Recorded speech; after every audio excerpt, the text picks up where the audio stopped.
بندے نو ازمائش تو میں فرق دا ضابطہ دس دیا یاد رکھو.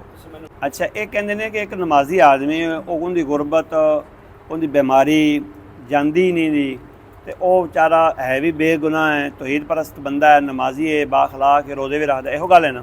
بخار بھی چڑھ جاتا ہے. اچھا اب اس کا پتہ ہے نا کیا چیز ہے یہ اس کے درجات کو بلند کرنے کے لیے.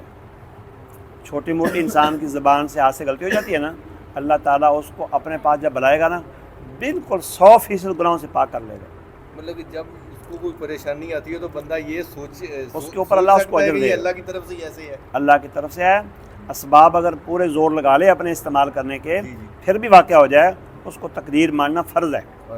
کب؟ جب اپنا ایڈی چوٹی کا زور لگا چکا ہو.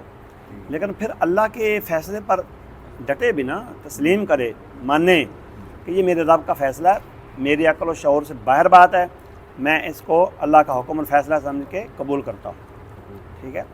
ایک بندہ بے نماز ہے سود خور ہے مشرک ہے تو کرپٹ ترین بندہ ہے اس پر جو آزمائش آئے گی نا وہ عذاب ہوگا.